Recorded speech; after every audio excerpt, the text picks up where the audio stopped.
हरे कृष्णा।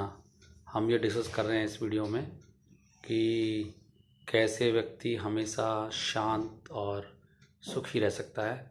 तो इस क्वेश्चन का आंसर भगवान भगवद गीता के दूसरे अध्याय के 66 नंबर श्लोक में भगवान कहते हैं कि नास्ति बुद्धि अयुक्तस्सः। क्योंकि शांत रहने के लिए ना मन को संयमित करना पड़ेगा ना। मन एकदम विचलित नहीं होना चाहिए। मन ही प्रसन्न होता है ना। तो मन को कंट्रोल करने के लिए बुद्धि स्ट्रांग होनी चाहिए। जब बुद्धि शक्तिशाली होगी तो ही मन को कंट्रोल कर सकती है। और जब तक व्यक्ति जब शांत नहीं होगा तब तक सुखी नहीं होगा। पहले शांति आती है फिर सुख आता है। तो जो शांत नहीं है ना वो सुखी नहीं हो सकते। उनका सुख है ना बहुत फ्लिकरिंग है। वो सुख नहीं है, छलावा टाइप का है वो, क्या मायावी सुख है वो, और क्षण भर का है, थोड़ी देर का होता है वो। तो असली सुख वास्तव में अंदर से आता है। जब मन बिल्कुल संतुष्ट हो जाता है तो वास्तव में असली सुख तो भगवान से आता है। बाकी सुख तो टेम्परेरी होते हैं और वो फ्रस्ट्रेशन बढ़ाते हैं।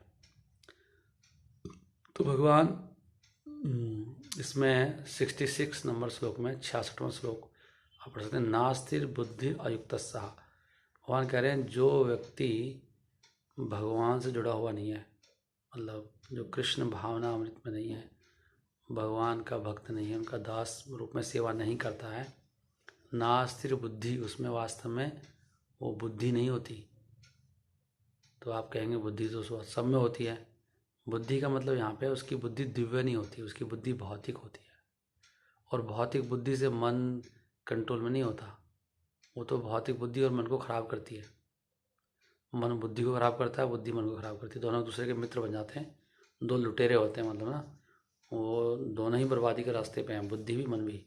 तो भगवान कह रहे हैं नास्तिर बुद्धि अयुक्तस्सः।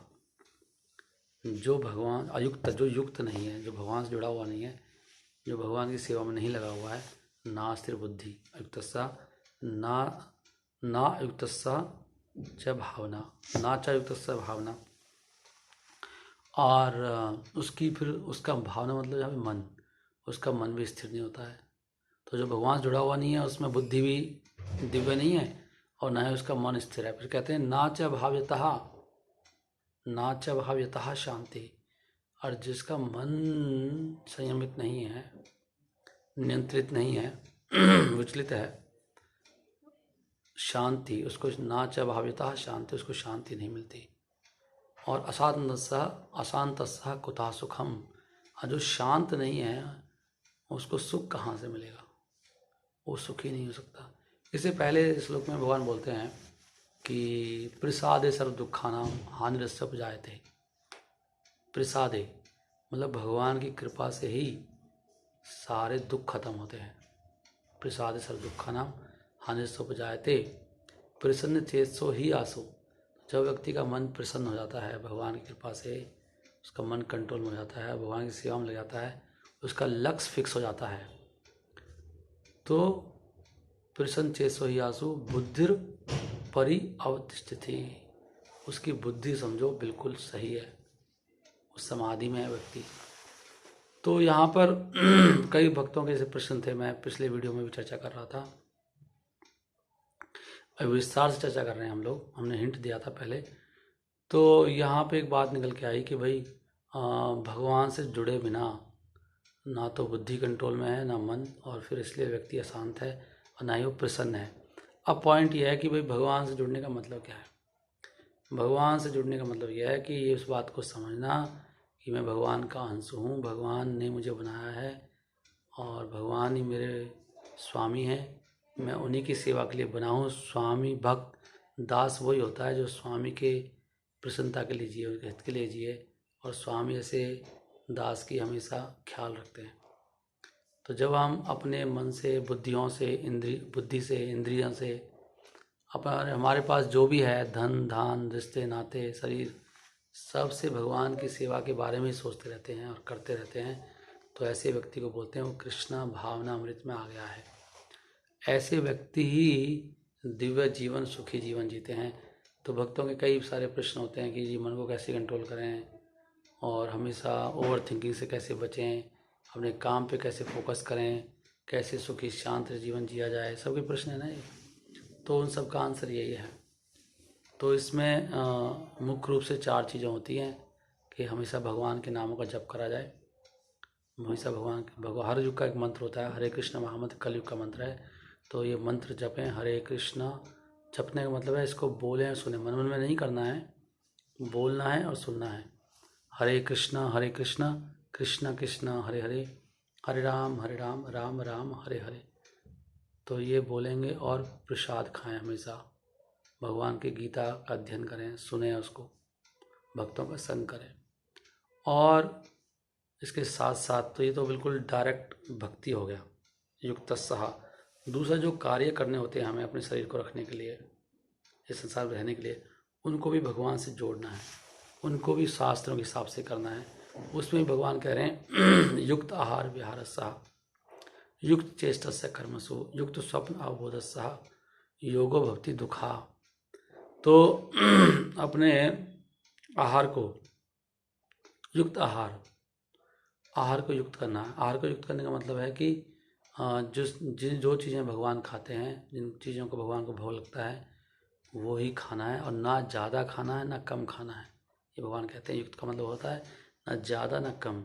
ज़्यादा में होता है कि जो दूध की चीज़ें हैं, सब्जी दाल ये सब खाना, ज़्यादा में मीट मच्छी ज़्यादा में आता है, और क्वांटिटी का मतलब भी ज़्यादा है।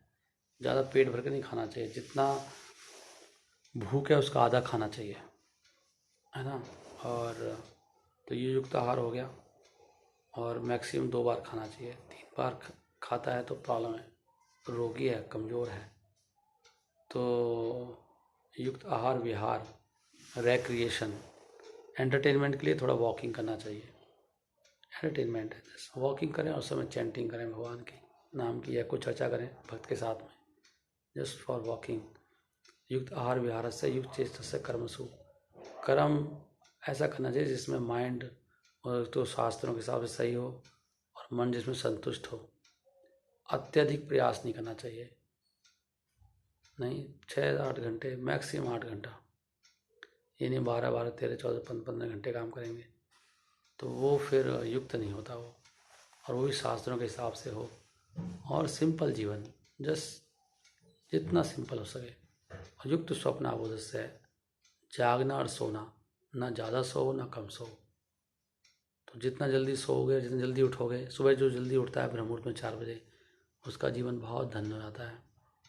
तो ये चीज़ें भी हैं। और आजकल लोग बहुत योगा एंड ऑल दिस करते हैं, तो शास्त्रों में लिखा है कि वो तो भगवान को पाने का रास्ता है, योग विद्या, वो कलयुग में तो है नहीं। वो शरीर को स्वस्थ रखने के लिए अपने आप ही स्वस्थ रहेगा अगर आप ये 4 चीज़ें करेंगे जो मैंने बताया। खाना सही रखो, सोना सही रखो, कर्म सही रखो, थोड़ा सा वॉकिंग। वॉकिंग ये नहीं शरीर के लिए नहीं, जस्ट फॉर वॉकिंग समय थोड़ा टहल लिए, थोड़ी हवा शुद्ध, और उस समय थोड़ा भगवान का नाम ले लिए, चर्चा कर ली, दैट इज़। उसमें क्या टाइम वेस्ट नहीं होगा आपका ना। योगा करने बैठ के टाइम वेस्ट होता है। हाँ, वॉकिंग करते आप चैंटिंग कर सकते हो, माला भी कर सकते हो। और ना 6 घंटे से जो ज़्यादा सोता है वो तमोगुणी होता है। तो हम लोग जब ज़्यादा तमोगुणी कार्य करते हैं, जैसे कि वो ब्रह्मचर्य का पालन करना चाहिए।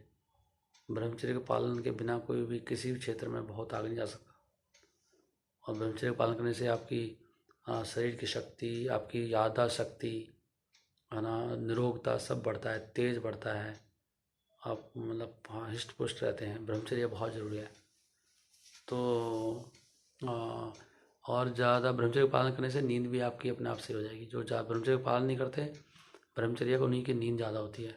लोग 8-8 घंटे सोते हैं, 8, 9, 10, 12 घंटे। तो कम सोना चाहिए, 6 घंटे से कम, 6 मैक्सिमम 6। लेकिन किसी की नींद ही ज़्यादा तो क्या करें, तो सोना पड़ेगा अभी तो। लेकिन जब हम थोड़ा ज़्यादा नहीं खाएंगे ना कम खाएंगे, तो फिर हमारी नींद भी सब चीज़ें सही हो जाएंगी। तो ये जीने की कला है। लोग पूछते हैं ना शांत कैसे रहें, और जीवन का लक्ष्य फिक्स करें, वो भगवान की प्राप्ति है। अगर आप जीवन में कुछ और लक्ष्य बनाएंगे तो उससे कभी मन शांत नहीं होगा, क्योंकि वो उससे मन तृप्त नहीं होता ना। ये दुष्पूर काम आश्रित दुष्पूरम, ये दुष्पूरम होता है, मतलब कभी पूरा नहीं होता, कभी तृप्त नहीं होगा व्यक्ति कभी भी किसी चीज़ से। संसार की जितनी भी चीज़ें हैं, चाहे धन है, स्त्री है, कुछ भी है, उनसे कभी तृप्त होती नहीं है, वो बढ़ती जाएगी आपकी। किसी को देख लो, कोई तृप्त नहीं हुआ। कोई धन कमाता है, फिक्स नहीं करता, वो बढ़ता जाता है, और चाहिए और चाहिए। ऐसी भोगों की कोई वो नहीं, और फ्रस्ट्रेट होता है फिर। तो फिर नट सेल में यही है, अपना आहार, निद्रा, भय, मैथुन को संयुक्त करें, भगवान से संबंधित कार्यों में लगें, सेवाओं में, जो भगवान की श्रवण, कीर्तन, सिमरन, अर्चन, पूजन, ये सब चीज़ें हैं, भक्तों का संग, इन चीज़ों में जुड़ें। और भगवान के ग्रंथ, बुद्धि को स्ट्रांग करें ग्रंथ पढ़ पढ़ के, तो फिर उससे मन कंट्रोल होगा। तो यही जीने की कला है। भगवान से जुड़े बिना कोई व्यक्ति कुछ समय के लिए रह सकता है, लेकिन ज़्यादा समय के लिए नहीं रह पाएगा, और डिस्टर्ब हो जाएगा बाद में। अल्टीमेटली आपको भगवान से जुड़ना ही पड़ेगा, क्योंकि भगवान की वाणी कभी फेल नहीं होगी। भगवान ने बोल दिया ना, नास्तिर बुद्धि अयुक्तस्सा ना च युक्तस्य भावना ना च भावता शांति शांतस्य कुथा सुखम। पूरा चेन है। कृष्णा कॉन्शसनेस से बुद्धि स्ट्रांग होगी, बुद्धि से मन कंट्रोल होगा, मन कंट्रोल से शांति आएगी, शांति से सुख बढ़ेगा, शांति से अपने आप सुखी हो जाओगे आप। तो यही तरीका है। हरे कृष्णा।